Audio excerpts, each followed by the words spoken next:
शंका। उपदेश लेने के बाद भगत या भगतमती जिम में कसरत करने के लिए जा सकते हैं या नहीं। पूज्य गुरुदेव भगवान ने बताया कि मानव शरीर की आयु परमात्मा द्वारा गिनकर दी गई श्वासों पर आधारित होती है। अब इन श्वासों का चाहो तो पूर्ण सतगुरु की शरण में आकर सच्चे नाम का मर्यादा में रहकर जाप करते हुए सदुपयोग कर लीजिए, या चाहे अज्ञानता में पहलवानी के चक्कर में जिम आदि में जाकर कठिन व्यायाम करते हुए बर्बाद कर लीजिए। ये आपकी अपनी समझ पर निर्भर करता है। जिम जाकर व्यायाम करने के दो ही कारण हो सकते हैं। प्रथम तो नादानी में हट्टा कट्टा शरीर बनाकर किसी को प्रभावित करने के लिए या शरीर को स्वस्थ रखने के लिए। यदि आप उपदेशी हैं तो ज्ञान आधार कहता है कि इन दोनों ही स्थितियों में आपने जिम जाकर फालतू में शरीर तोड़ने की जरूरत नहीं है, क्योंकि सत्संग सुनकर इस नश्वर शरीर को कसरत करके हट्टा कट्टा या सुंदर सुडोल बनाने की चाहत रखने वाला भगत अभी मंद बुद्धि व्यक्ति की श्रेणी में है। शरीर की सुंदरता हट्टे कट्टे दिखने में नहीं, बल्कि परमात्मा की भक्ति और दान धर्म करने में होती है। भक्ति मार्ग में आने के बाद ज्ञान को आधार ना बनाकर जिम में घंटों भर कठिन मेहनत करके पसीने बहाकर सुंदर शरीर बनाने की चाहत वाले व्यक्ति को अगले जन्मों में बैल या भैंसा बना दिया जाता है और उससे सारा दिन खेत में हल जुतवाकर हट्टा कट्टा शरीर बनाने वाली इच्छा को पूरा करवाया जाता है। इसलिए ज्ञानी भगत इस तरह की बकवाद में पड़कर अपनी श्वासों को बर्बाद नहीं करता है।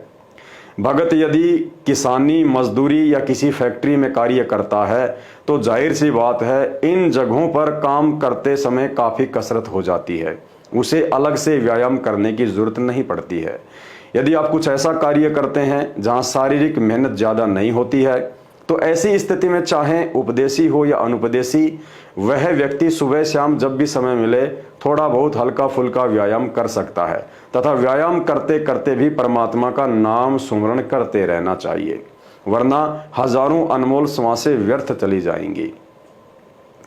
उपदेश लेने के बाद बॉडी बिल्डिंग करने या दूसरों पर अपना किसी भी तरह का प्रभाव दिखाने के लिए भूलकर भी जिम आदि में जाकर कसरत नहीं करनी चाहिए, क्योंकि यह शरीर मिट्टी है तथा इस मिट्टी को चाहे कितना ही सोना बनाने का प्रयास क्यों ना करो, अंत में वापस मिट्टी में ही मिल जाना है। गुरुदेव भगवान ने बताया कि नाम जपत कोडी भलो, चूं चूं पड़े जो चाम, वो सुंदर शरीर किस काम का, जाम मुख ना ही नाम। कबीरा ये तन जाएगा, सके तो ठाहर ला, एक सेवा कर साधु की या गोविंद के गुण गा। कबीर ये तन विष की बेलड़ी, गुरु अमृत की खान, शीस दिए जो गुरु मिले तो भी सस्ता जान। आज मजनू बनकर बॉडी बनाने में समय और श्वास बर्बाद कर रहा है, 4 दिन बाद किसी दुर्घटना में हाथ पैर टूट गए या शरीर का कोई अंग नष्ट हो गया तो क्या काम आई जिम की कसरत। यदि मर्यादा में रहकर इन बकवादों से दूरी बनाकर परमात्मा की भक्ति करता तो वह दयालु मालिक आने वाली आपत्ति और दुर्घटनाओं को भी टाल देता और भक्ति करवाकर मोक्ष भी देता। अर्थात यदि आप उपदेशी हैं तो ध्यान रखें, शरीर की सुंदरता भक्ति करने से है, व्यर्थ में कठिन व्यायाम करके शरीर तोड़ने में नहीं। बाकी सुबह शाम हल्का फुल्का व्यायाम या दौड़ धूप करना गलत नहीं है। तो शंका समाधान में आज केवल इतना ही। शंका समाधान के और अधिक वीडियो देखने के लिए हमारे Facebook page Pawan Das is live को फॉलो करें। वीडियो अच्छा लगे तो शेयर करें। बंदी छोड़ सतगुरु रामपाल जी परमेश्वर जी की जय हो।